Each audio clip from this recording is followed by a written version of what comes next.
Alright, so welcome back to another video. So today I'm talking about your sump pump and how loud they can be. So here's my situation. This is obviously our sump pump. It has a radon mitigation system installed, which is what the large pipe is for. But right above is my bedroom. So we have had a lot of rain recently, and last night the sump pump was running about every 5 minutes, and every time it turned off, it made a banging sound that rattled through the floor and would wake me up. So today I'm going to do something about it. So I have a basement watchdog sump pump system. It has a primary pump that runs on 120 volts. It also has a secondary pump that runs on 12 volts. And I'll show you here in a minute.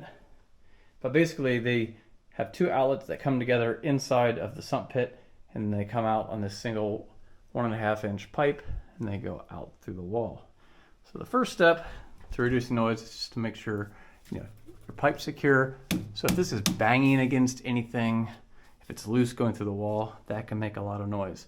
So in my case, everything is nice and tight. I've got it spray foamed where it goes out. That's not the issue. So it is important to note that both of my pumps have check valves built into them. Since they come out and go together, basically if one of them didn't, say the backup pump did not have a check valve, the water would be pumped and it would just fall right back out of the other pump, and it would just go in a loop and wouldn't get pumped out. So they both have check valves. And what I'm going to be doing is I'm going to be installing this PumpSpy soft close check valve. And I'm only going to be installing it out here on the outside of the two other check valves. So if one of those had failed, you can't just put this in, we'd have to replace that check valve. So I'm adding a second check valve to the system. So what's happening is, as the sump pump pumps the water up, it's going up to this pipe out of the house. As soon as it turns off, all the water, all the way up, comes rushing back down and slams into that check valve at the pump, and it makes water hammer. So we have all this water in here. So if I install this right here, it will hopefully eliminate the noise, because this has a spring-loaded valve which keeps it quiet, and it only lets the water from here to here, so about a foot of water, drop back down into the sump pit. And in my case, it won't be dropping back down. It'll just be stopping because there's another check valve. So some people say you should not use two check valves in series. Other people say you should, because it can help extend the pump, the life of the pump. The only thing to consider is, if the water can flow hard enough to get through the two check valves, which would be very easy to see off the rip. So since I have this radon mitigation system, it's not as easy for me to just remove this and take it off. So I'm really just going to be working on the outside of here, but I'll remove this little sight window just so we can take a look and see what's going on in there. So the first thing I did, I obviously powered off the radon system, and I unplugged the sump pump from the wall. But I would like to see real quick if I can capture, if there's enough water in here that I can capture the noise for you. All right, so I'm going to plug it in and manually run the pump, and we'll see if you can hear it.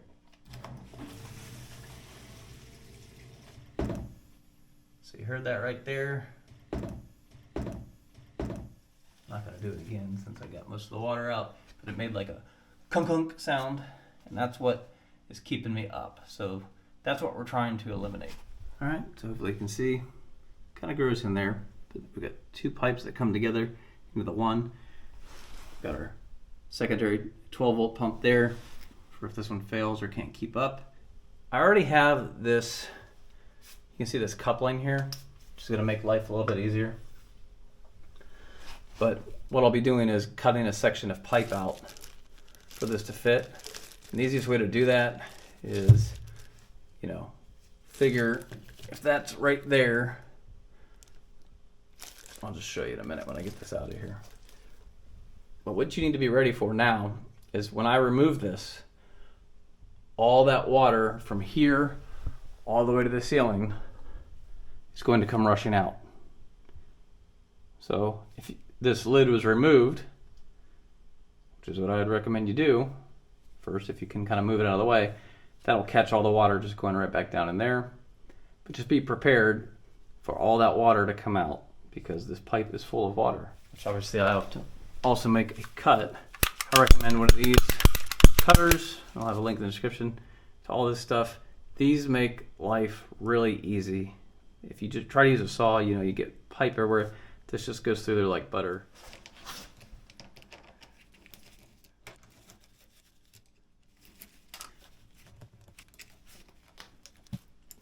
I got some water dribbling out. All right, tired of waiting.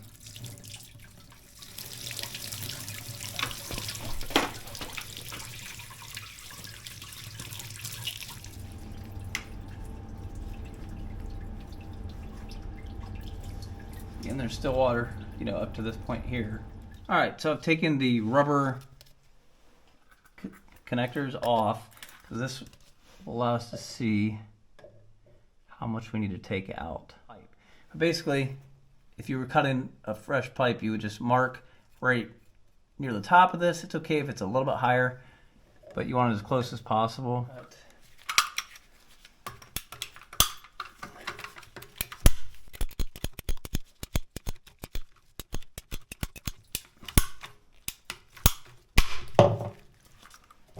That's why that's so nice. You can see nice perfect cut that makes just above the A in USA.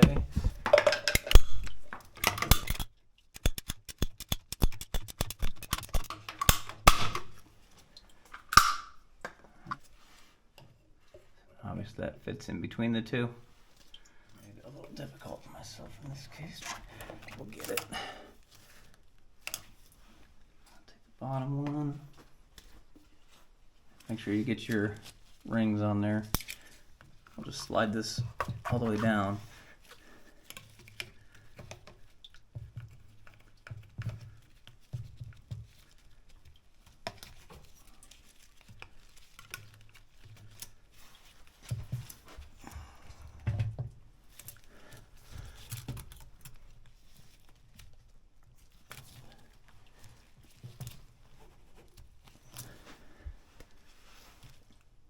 See there? So obviously there is a direction which is up. So you want the label up. There's also a flow with an arrow.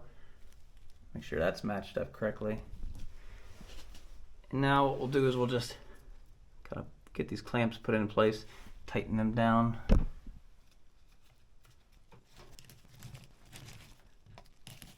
I'll start by just snugging everything up, and then I'll go back and tighten it up all the way.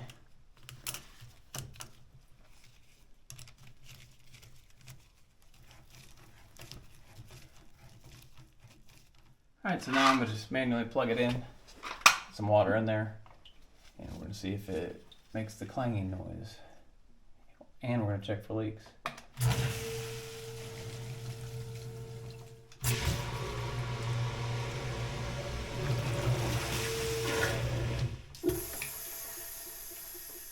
I would call that a success. I don't see any leaks, so that's good.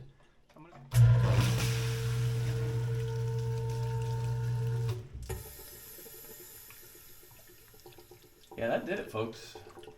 No more clunk in the pipe. Look at that, something that actually works. That's all there is to it, really. Again, if you have a system like mine where it has the two check valves on a dual pump, you can install one outside of here. As you can see, there was no problem with how it flowed. I'll have a link in the description where you can buy this.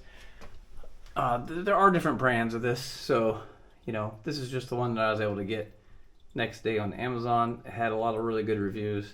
So far, I would tend to agree with them. So hopefully I can get a better night's sleep tonight. If you have any questions or comments, leave them below. Till next time, thanks for watching.